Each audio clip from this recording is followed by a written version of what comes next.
Welcome to the Daily Bite with your host, Pastor Steve Andrews. In today's chapter, 2 Corinthians chapter 11, Paul takes a very strong stance against the super apostles we began to see in yesterday's text. I wish you would bear with me in a little foolishness. Do bear with me. For I feel a divine jealousy for you, since I betrothed you to one husband, to present you as a pure virgin to Christ. But I am afraid that as the serpent deceived Eve by his cunning, your thoughts will be led astray from a sincere and pure devotion to Christ. For if someone comes and proclaims another Jesus than the one we proclaimed, or if you receive a different spirit from the one you received, or if you accept a different gospel from the one you accepted, you put up with it readily enough. Indeed, I consider that I am not in the least inferior to these super apostles. Even if I am unskilled in speaking, I am not so in knowledge. Indeed, in every way we have made this plain to you in all things. Or did I commit a sin in humbling myself so that you might be exalted because I preached God's gospel to you free of charge?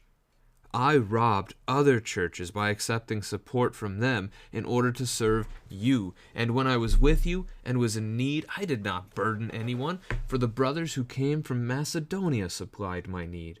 So I refrained and will refrain from burdening you in any way. As the truth of Christ is in me, this boasting of mine will not be silenced in the regions of Achaia. And why? Because I do not love you? God knows I do. And what I am doing I will continue to do in order to undermine the claim of those who would like to claim that in their boasted mission they work on the same terms as we do. For such men are false apostles, deceitful workmen, disguising themselves as apostles of Christ, and no wonder, for even Satan disguises himself as an angel of light. So it is no surprise if his servants also disguise themselves as servants of righteousness. Their end will correspond to their deeds. I repeat, let no one think me foolish, but even if you do, accept me as a fool, so that I too may boast a little. What I am saying with this boastful confidence, I say not as the Lord would, but as a fool.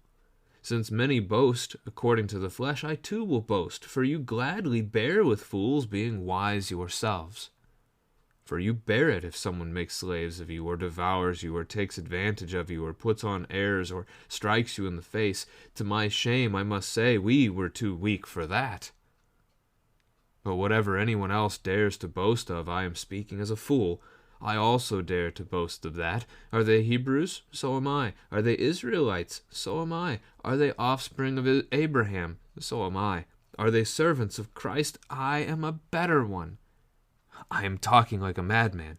With far greater labors, far more imprisonments, with countless beatings, and often near death. 5 times I received at the hands of the Jews the 40 lashes less 1. 3 times I was beaten with rods. Once I was stoned. 3 times I was shipwrecked. A night and a day I was adrift at sea, on frequent journeys, in danger from rivers, danger from robbers, danger from my own people, danger from Gentiles, danger in the city, danger in the wilderness, danger at sea, danger from false brothers, in toil and hardship, through many a sleepless night, in hunger and thirst, often without food, and cold and exposure, and, apart from other things, there is the daily pressure on me of my anxiety for all the churches. Who is weak, and I am not weak? Who is made to fall, and I am not indignant? If I must boast, I will boast of the things that show my weakness. The God and Father of the Lord Jesus, he who is blessed forever, knows that I am not lying. At Damascus, the governor under King Aretas was guarding the city of Damascus in order to seize me, but I was let down in a basket through a window in the wall and escaped his hands. This is the word of the Lord. Today's chapter is a little tricky if your children are younger and don't quite yet understand sarcasm, because this one's full of it.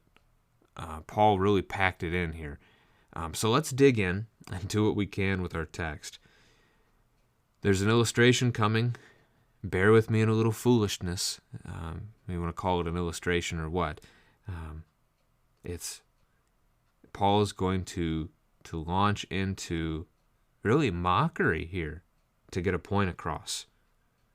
He feels, verse 2, divine jealousy for them. That he had betrothed them to their husband, to Jesus, and presented them as pure, but now they are, well, they're flirting with others. Many pastors feel this way as they care for their flock.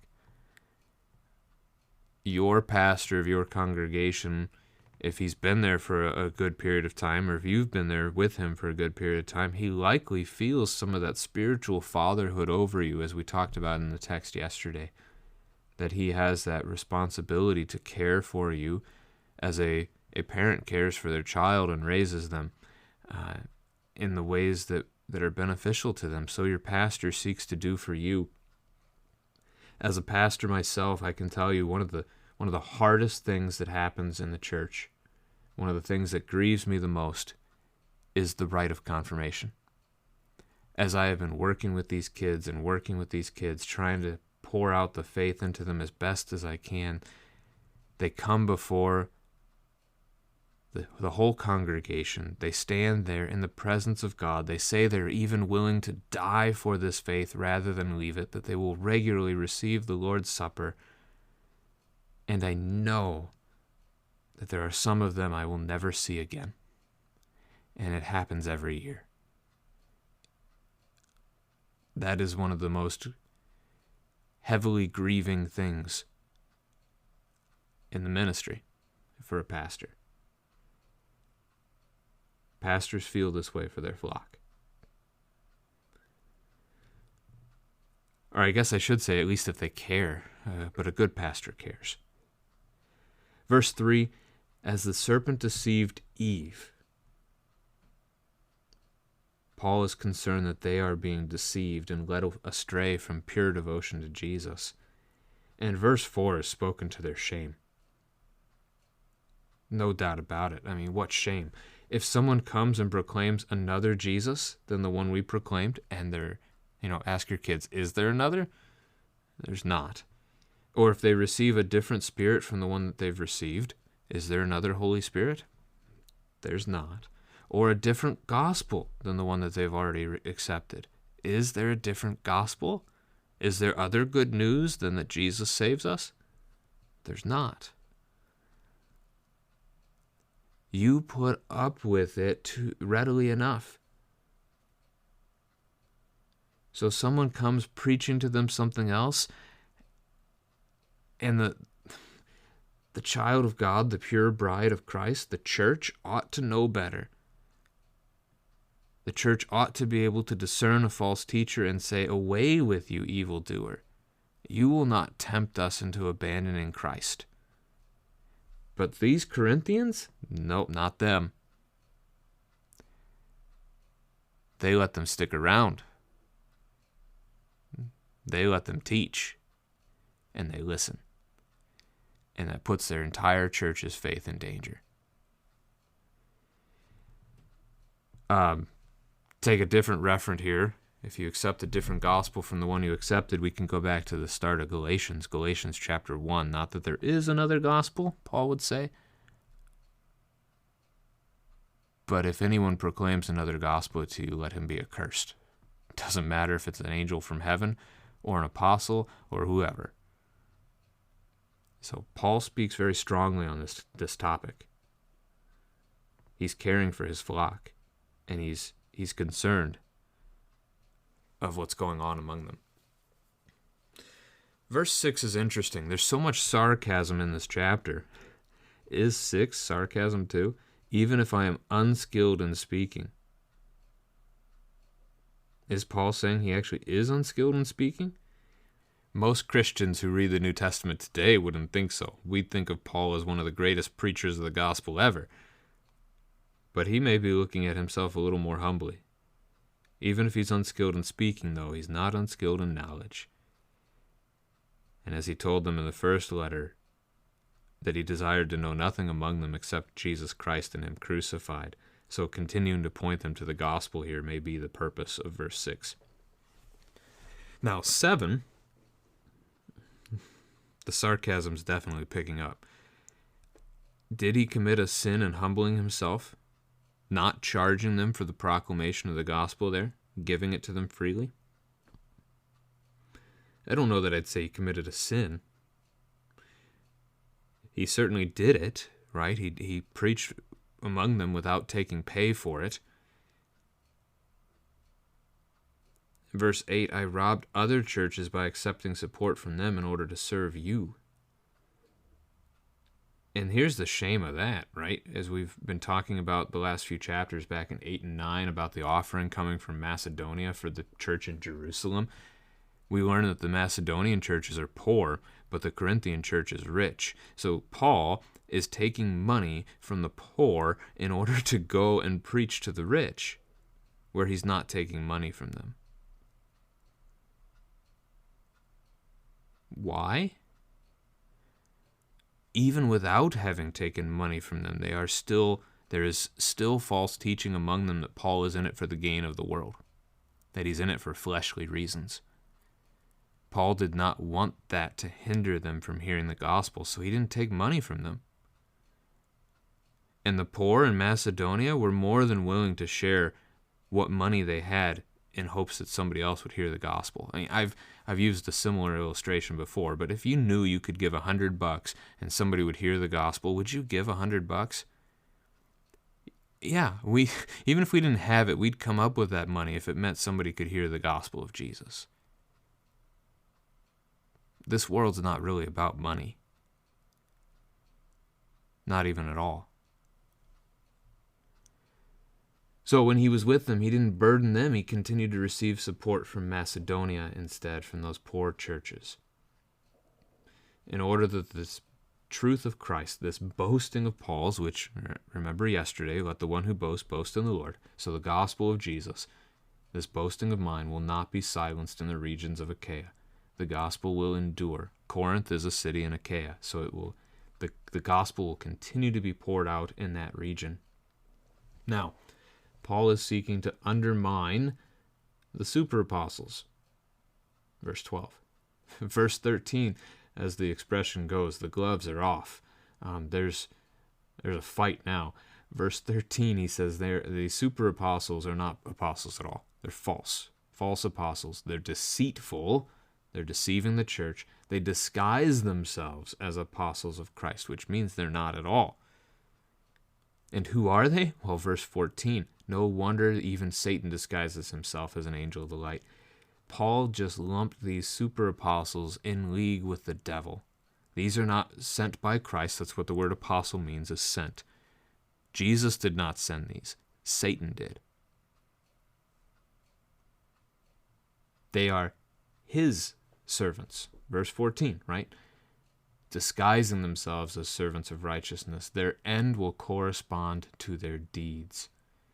Their deeds are seeking to tear people away from Christ. And so that will be their end. They will be torn away from Christ. I mean, you can't get, I guess you could, you can't get much more blatant about it. I mean, he really launches into them right there. Now, you can have this conversation with your kids. Who is trying to take our faith away from us?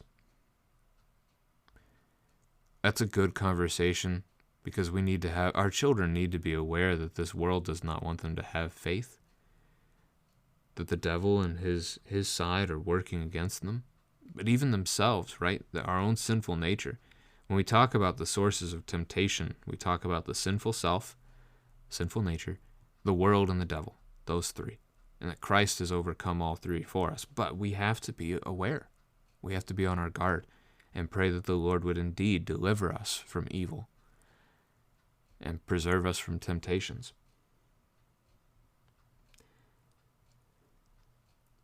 Verse 16, really the rest of the text is, he's had some sarcasm already, but the last couple of paragraphs, he takes off, right? Accept me as a fool, for you gladly bear with fools, being wise yourselves.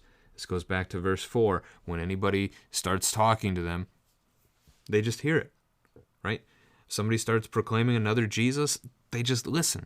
So go ahead, consider me a fool so that you'll listen to me too. He wants to be able to proclaim the gospel among them again, and he's doing so with this foolishness. He mocks them in verse 20 and 21. That they're willing to bear all these things, which they're not. They're not willing to be slaves. They're not willing to be devoured. They don't want people taking advantage of them. They wouldn't let somebody strike them in the face.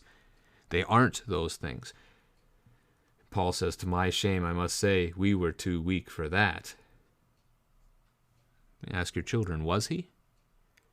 Was Paul too weak to be made a slave or to be taken advantage of or to be hit?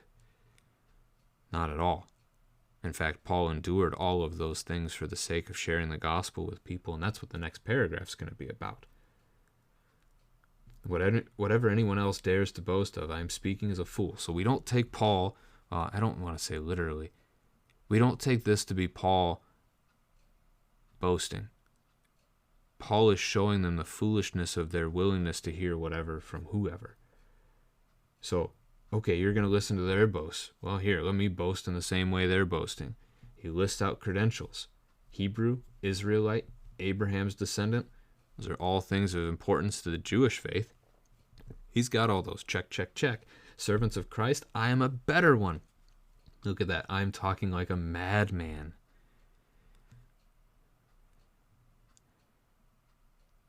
A better servant of Christ? There is no better servant than Christ, and in Christ we are brothers and sisters. We serve together. So Paul doesn't mean for us to see this paragraph as him bragging about things. Again, he's using sarcasm, he's using mockery to get the Corinthians to wake up. They have received fools. They have received the devil's disguised agents, and they need to be aware. If you want to battle over fleshly boasting, who can boast the most over their fleshly efforts in this war, fine. These super apostles don't even begin to measure up when you read what Paul has endured for the sake of Christ. Go through the list. You can talk about these events with your kids if you'd like to. Some of the things that happened to him, some of the things that he endured. You read them in the book of Acts just a few weeks ago when we went through that book together. At least we read many of them. Some of them we didn't. You know, the 5 times he received the 40 lashes less 1. The less 1 was seen to be a thing of mercy. In Old Testament law, Deuteronomy chapter 25, verses 1 through 3, you were able to, in punishment for something, beat a man with 40 lashes. But no more than 40, so it didn't degrade the person. And so they decided culturally to stop one short of that, so they didn't risk that degradation of the person. Paul endured that 5 times. I mean, that's just one example of all the things that Paul went through. He gives another example coming up at the end of the chapter. Talk about a humble posture. He let himself, he put himself in a little basket and allowed people to lower him down out of a window down the city wall so he could escape. That's Acts chapter 9 that's referring to.